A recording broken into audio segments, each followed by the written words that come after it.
नमस्कार मेरे प्यारे बच्चों। आज देख रहे हैं हम लोग मैथ्स में नंबर सिस्टम के बारे में। कैसे सभी बच्चे, बहुत दिन से क्लासेस शुरू नहीं हुई थी, 5 महीने लगभग हो चुके हैं, फिर भी सोच रहे हैं कि 1 सितंबर से हम शुरू करें। फिर भी हम धीरे धीरे देखते हैं कि मैथ्स को और रीजनिंग को साथ में जीएस और करंट अफेयर साथ में लेते हुए चलेंगे। सभी के अलग अलग टीचर रहेंगे, जो लगता है साइंस में वो भी क्लियर होते जाएगा यहाँ पर। तो हम सबसे पहले देखते हैं कि नंबर सिस्टम मतलब गणित का पहला भाग हिस्सा, जिसमें जोड़, घटाव, गुणा, भाग ये सभी चीज आ जाती है। हम देखना चाह रहे हैं कि संख्या पद्धति क्या होती है। संख्या पद्धति, जिसको इंग्लिश में बोला जाता है नंबर सिस्टम। तो नंबर सिस्टम में सबसे पहले जानकारी लेते हैं कि नंबर के बारे में देखेंगे हम लोग कि नंबर है क्या, संख्या क्या है। तो संख्याओं के अलग अलग नाम होते हैं और ये नाम जो है इसलिए दिए गए हैं कि संख्याओं को पहचानने के लिए। जैसे आप लोगों ने सुने होंगे प्राकृत संख्या, पूर्ण संख्या, पूर्णांक संख्या, सम संख्या, विषम संख्या, ठीक है, परिमेय संख्या, अपरिमेय संख्या, वास्तविक संख्या और काल्पनिक संख्या। हम यहाँ जो वास्तविक संख्या की बात कर रहे हैं वो पूरी मैथ में जो प्रयोग होती है वो वास्तविक संख्याओं के रूप में प्रयोग होती है। तो हम देख रहे हैं यहाँ पर कि सबसे पहले हम देखते हैं कि जो संख्या होती है n मतलब नेचुरल नंबर, जिसे बोला जाता है प्राकृत संख्याएं, नेचुरल नंबर। तो प्राकृत संख्या किसे कहते हैं? तो पहले संख्या के बारे में जान लेते हैं। संख्या है क्या एक्चुअल में? संख्या 0 से 9 तक, 0 से 9 तक ये क्या है? 0 से 9 तक ये कहलाती है आपकी अंक, और अंकों से मिलकर बनी होती है क्या? संख्या है। भाई 0, 1 में 0 मिलाओ, 1 में 2 मिलाओ, 1 में 3 मिलाओ, जितनी भी संख्या मिला के बनाओगे वो संख्या बन जाएगी। जैसे हम अंक बोलते हैं तो अंक एक ही होता है, जैसे 5 अंक के लिए, 6 अंक के लिए, ठीक है ना, 10 अंक के लिए, 9 अंक के लिए, 8 अंक के लिए, 10 तो नहीं लेंगे, 0 से 9 तक, और उनसे मिलकर बनेगी क्या? संख्याएं। तो इस प्रकार से सबसे पहले हम संख्याओं के बारे में देखते हैं। पहली संख्या है प्राकृत संख्याएं। प्राकृत संख्याएं किन्हें कहते हैं? ऐसी संख्याएं जो एक से शुरू होकर अनंत तक जाती है। जैसे एग्जाम्पल 1 2 3 4 5 6 7 8 9 डेड कहां तक जाएगी? अनंत तक। मतलब इसको ऐसे भी बोल सकते हैं, ऐसी संख्याएं जो 1 से शुरुआत होती है और अनंत तक जाती है, गिनती की वे सभी संख्याएं क्या कहलाएगी? प्राकृत संख्याएं कहलाएगी। दूसरी संख्या होती है पूर्ण संख्याएं। पूर्ण संख्याएं किन्हें कहते हैं? अब परिभाषाएं मैं लिख के नहीं बताऊंगा, आप बस ध्यान समझेंगे, सभी संख्याएं एग्जाम्पल से ही समझ में आ जाएगी। ऐसी संख्याएं, ऐसी प्राकृत संख्याएं जिसमें 0 को भी सम्मिलित कर लिया जाता है, जिसमें 0 को भी क्या कर लिया जाता है? सम्मिलित कर लिया जाता है। ऐसी संख्या क्या कहलाती है? पूर्ण संख्या कहलाती है। अब बात आती है कि सबसे छोटी पूर्ण संख्या 0 ही होगी। क्या होगी? 0 होगी, ठीक है ना। तो 0 के साथ यदि प्राकृत संख्या में 0 भी सम्मिलित कर दिया, जैसे 1 के साथ 0 10 बन गई, पूर्ण संख्या बन गई हो। 2 के साथ 0, 3 के साथ 0, 4 के साथ 0, 5 के साथ 0, सभी संख्याओं के साथ जितनी भी प्राकृत संख्या है यदि उसमें 0 शामिल हो जाती है तो वो संख्याएं बन जाती है पूर्ण संख्याएं। तीसरा आता है, इसे पूर्ण संख्या को होल नंबर कहा जाता है, सम संख्याएं, सम इवन नंबर। सम संख्याएं किसे कहते हैं? सम संख्याएं ऐसी संख्याएं, देखो प्राकृत भी लगा सकते हैं आप, क्योंकि सभी प्राकृत संख्या है ही, लेकिन जिनके अलग अलग नाम है उसी आधार पर लिखेंगे ऐसी संख्याएं जो केवल 2 से विभाजित, ऐसी संख्याएं जो केवल किससे विभाजित हो, 2 से विभाजित हो, वह संख्या क्या कहलाएगी, आपकी इवन नंबर या सम संख्या कहलाएगी। जैसे 2, 4, 6, 8, 10, 12, 14, 16, 18, मतलब सबसे छोटी यदि बात करें तो ये क्या हो जाएगी, सबसे स्मॉल हो जाएगी, छोटी संख्या हो जाएगी। क्लियर हो गया मेरे यार। और बड़ी आप नहीं बोल सकते, बड़ी सम संख्या जितनी बड़ी हो सकती जितना आप लिख सकते हो, ठीक है ना। इसी प्रकार विषम संख्या ऑड नंबर, ठीक है। तो इस तरीके से हम सम संख्या और विषम संख्याओं के बारे में बता सकते हैं कि किस तरीके से हम, यहां पर देखिए ऐसी संख्या जो 2 से विभाजित ना हो, 2 से विभाजित ना हो, ये 2 से विभाजित होगी सम संख्या और इसमें क्या होगी, 2 से विभाजित ना हो। जैसे जो 2 से विभाजित हो सबसे छोटी 1, 3, 5, 7, 9, 11, 13, 15, 17, 19, 21, 23, ये सभी संख्या क्या कहलाएगी आपकी, ये सभी संख्या आपकी कहलाएगी विषम संख्या ऑड नंबर। ठीक है, संख्याओं के बारे में पहले समझ लीजिए। संख्या समझ लीजिए, गुणा भाग जोड़ घटाव जैसी प्रकार वैदिक मैथ्स, पूरा वैदिक मैथ्स इसी में आ जाएगा आपका भी, क्योंकि इस चैप्टर में संख्या पद्धति चैप्टर में 5 चैप्टर जुड़े हुए हैं और बहुत बढ़िया चैप्टर है। इसका बेसिक है, 5 दिन यदि लगातार ये देख लिया आपने तो ये पूरा कंप्लीट हो जाएगा, ठीक है ना। तो विषम संख्याएं ऐसी संख्याएं जो 2 से विभाजित ना हो उसे क्या कहेंगे, विषम संख्या। 1, 3, 5, 7, 9, 11, 13, 15, 17, ठीक है। क्लियर हो गया मेरी बात। इसी प्रकार सबसे छोटी क्या हो जाएगी, इसमें सबसे छोटी विषम संख्या 1, बड़ी आप जितना ले सकते हो। इसी प्रकार सबसे इंपॉर्टेंट चीज होती है इसमें भाज्य और अभाज्य, इसमें सबसे ज्यादा कंफ्यूजन होता है। भाज्य का मतलब क्या होता है और अभाज्य का मतलब क्या होता है। भाज्य मतलब कोई भी संख्या किसी संख्याओं को विभाजित कर दे, भाज्य कहलाती। लेकिन यहां डेफिनेशन संख्या पद्धति में थोड़ी और चेंज होगी, क्योंकि हमने पहले ही संख्याओं के बारे में जानकारी ले ली है, इसलिए यहां पर डेफिनेशन चेंज हो जाएगी। इसमें लिखा रहेगा ऐसी संख्या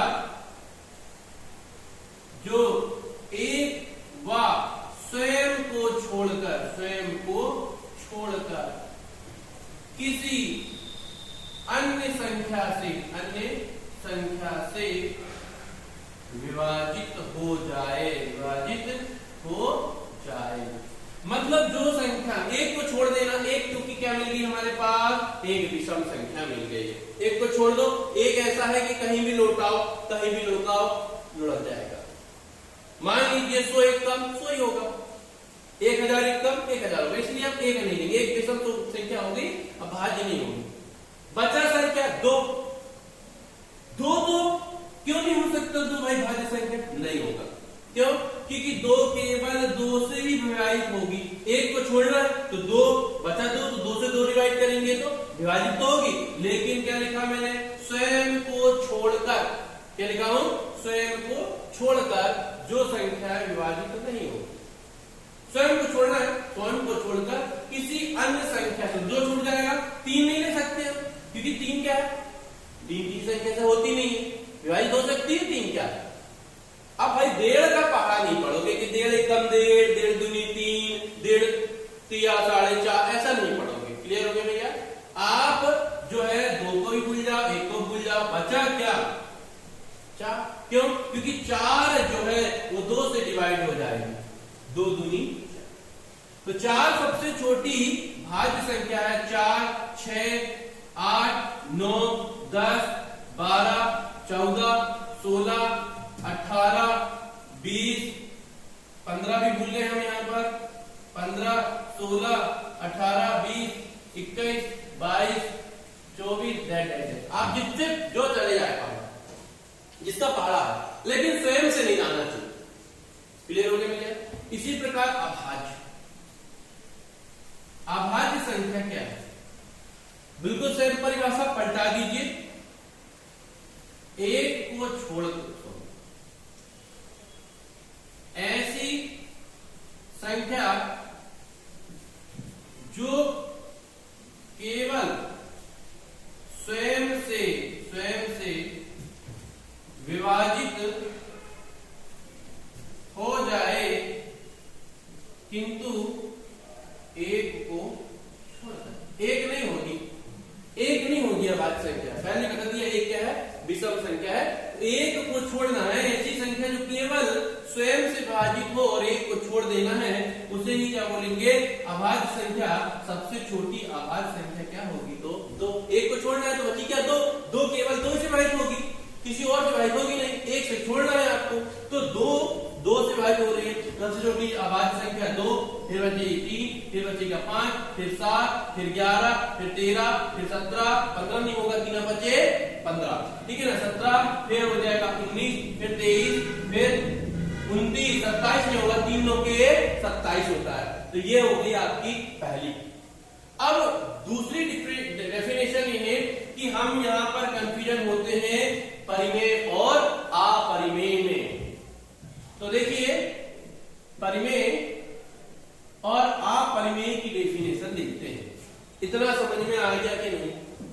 अच्छी तरीके से देखिए, ये पुस्तक में भी लिखा है, लेकिन पुस्तक क्या बोलती नहीं है ना। अभी बोलने लगती तो फिर क्या बात है, पूरा डेफिनेशन ही चेंज हो जाता। पुस्तक खोले, पहले ही पेज में बोलने लगी कि परिमेय संख्या क्या है, अपरिमेय संख्या क्या है, तो बहुत बढ़िया रहता। लेकिन यहाँ पर जब तक आधार नहीं मालूम, मतलब बोर्ड, पेन और शिक्षक, ये 3 चीज, तो विद्यार्थी ऑटोमेटिक क्या होंगे? पढ़ेंगे। ठीक है? तो पढ़ना है आपको, चाहे कोई भी वीडियो निकाले, जरूरी नहीं है कि मेरा वीडियो पढ़वाओ, सभी में कुछ ना कुछ तो मिलता है। तो आपको ये देखना है कि ज्ञान कहां से मिल रहा है और अच्छा ज्ञान मिले। क्लियर हो गए मेरे यार? ज्ञान बहुत सारे देने वाले हैं, लेकिन डेफिनेशन यदि थोड़ी सी त्रुटि हो, बहुत दिक्कत हो जाएगी।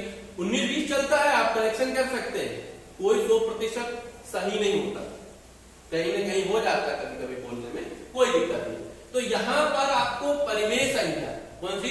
परिमेय संख्या और अपरिमेय संख्या, 2 डेफिनेशन बता रहा हूं, उसके बाद फिर आपको एक विस्तार में लेके चलूंगा। डेफिनेशन है परिमेय संख्या की। परिमेय संख्या किसे कहते हैं? तो परिमेय संख्या ऐसी संख्या जिन्हें P/Q के रूप में लिखा जा सके, लिखा जाता है, लेकिन P बराबर 0 के नहीं होगा। P बराबर 0 के नहीं होगा, मतलब 0 नहीं होगा। समझ में आ गया? जैसे एग्जाम्पल के तौर पर, 2 मिनट ब्रेक करना चाहता हूं। एग्जाम्पल के तौर पर हम यहां देखते हैं कि Q बराबर Q बराबर 0 के नहीं होगा। किसके? Q बराबर 0 के नहीं होगा। एग्जाम्पल के तौर पर 0 एक परिमेय संख्या है या नहीं? है। क्यों? क्योंकि हम 0/1 भी लिख सकते हैं, लेकिन Q बराबर 0 के नहीं होगा, मतलब 0 नीचे हर में नहीं आएगा। एक दूसरी बात है, 1 भी हो सकता है, 2 भी हो सकता है, 3 भी हो सकता है, जितनी संख्या है वो सभी क्या है? परिमेय संख्या होगी। 0 भी एक परिमेय संख्या है, पूर्ण संख्या भी है, परिमेय संख्या भी है। दूसरी बात होगी, यहाँ 2/3 लिख दो, 4/5 लिख दो, 6/7 लिख दो, 8/9 लिख दो, ये सभी क्या है? परिमेय संख्या है। परिमेय संख्या रूट में भी होती है, लेकिन वह हमेशा पूर्ण वर्ग के रूप में होती है। ध्यान समझेंगे, जैसे √25, √64, √4, ये सभी क्या है बेटा? ये क्या है? परिमेय संख्या। आप परिमेय संख्या इसको पलट दीजिए, ध्यान से समझेंगे, सुनेंगे, पुस्तक में सब लिखा है, लेकिन केवल आपको डेफिनेशन सही मालूम होना चाहिए, आपको दिमाग में रहना चाहिए। अपरिमेय संख्या ऐसी संख्या जिन्हें P बटे Q के रूप में नहीं प्रदर्शित किया जा सकता, नहीं लिखा जा सकता या प्रदर्शित नहीं होती। जैसे पाई में बहुत ज्यादा क्या है, इक्वल में सभी जितने भी गणितज्ञ है, कोई बोलता पाई परिमेय संख्या है, सर कोई बोलता, मैं बोलता हूं अपरिमेय संख्या। आप उठा के देख लीजिए कैसे पाई का मान होता है, जबकि कितना पाई का मान होता है 22/7 और 22/7 का मान होता है 3.145 जितना भी होगा। मान लो इसको भी तोड़ोगे तो परिमेय बन जाएगी, खुद आपस में परिमेय भाग दिया जा रहा है।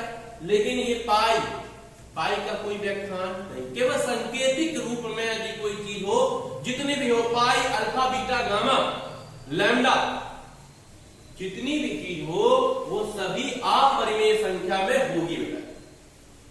अब पाई प्रदर्शित नहीं कर रहा है ना, P बटे Q रूप में प्रदर्शित कर रहा है क्या? नहीं कर रहा, तो ये नहीं होगा। अब एक और डेफिनेशन बताता हूं, अपरिमेय संख्या 5 डेफिनेशन, एक एक चीजों की 5-5 डेफिनेशन और 5-5 से ज्यादा उदाहरण है। हर क्वेश्चन के आपको उदाहरण बहुत सारे मिल जाएंगे और मैं दूंगा आपको। पाई की बात करें हम लोग तो पाई मैंने बता दिया अपरिमेय संख्या, मतलब 22/7 क्या है? परिमेय संख्या, और 3.14 क्या परिमेय संख्या। ये दोनों परिमेय संख्या होगी, लेकिन पाई भी अकेला लिखा है, वो प्रदर्शित कर रहा है क्या? कोई संख्या को प्रदर्शित कर रहा है क्या? नहीं। तो इसलिए यहां पर पाई अपरिमेय संख्या है। क्लियर हो गई मेरी बात? अब बात करते हैं हम लोग अपरिमेय संख्या, एक चीज और लिखी रहती है। जैसे एग्जांपल में आ गया आपके पास 2√2 क्या परिमेय है? अपरिमेय है, आप लिख देना अपरिमेय है। अपरिमेय संख्या हमेशा या कुछ कुछ रूप में रूट पे रहती, वर्गमूल में रहती है, उसे वर्गमूल के अंदर लिखा जाता है। और साथ में यदि बात करें, अधिकतर एग्जांपल में आता है, ये नहीं बोल रहा कि डेफिनेशन होती है, ये वर्गमूल में लिखी जाती है और ये कभी पूर्ण वर्ग नहीं होती, पूर्ण वर्ग नहीं हो सकती। आप चाहे इसमें लिख दो √5/5 लिख सकते हैं, √2 √2/√3 ऐसा लिख सकते हैं। तो ये हो गई परिमेय और अपरिमेय। और विस्तार में चलेंगे हम, डेफिनेशन जब चलेंगे तो उसके हर क्वेश्चन में डेफिनेशन। तो ये केवल जब तक इसकी शुरुआत नहीं होगी जब तक कुछ नहीं। तो धन्यवाद प्रिय मेरे बच्चे और साथीगण, जितने भी वीडियो देख रहे हैं, ये वीडियो को अच्छी तरीके से देखिए। और भी वीडियो मिलेंगे आपको, साथ में जितने क्वेश्चन हैं आप पहुंचा सकते हैं मेरे नंबर पर, व्हाट्सएप नंबर पर। और पहले बेस मालूम होगा तो पहचाना, कुछ भी क्वेश्चन ढूंढ रहे हैं कि क्वेश्चन हमको देना है, नापना है, तो नापने से कुछ नहीं होगा। तैयारी करिए, आपको ऑटोमेटिक सफलता मिलेगी और जल्द से जल्द कोचिंग स्टार्ट होने वाली है। बस तैयार रहिए, आपके पास मैसेज पहुंच जाएगा कोचिंग कब से स्टार्ट हो रही है। धन्यवाद।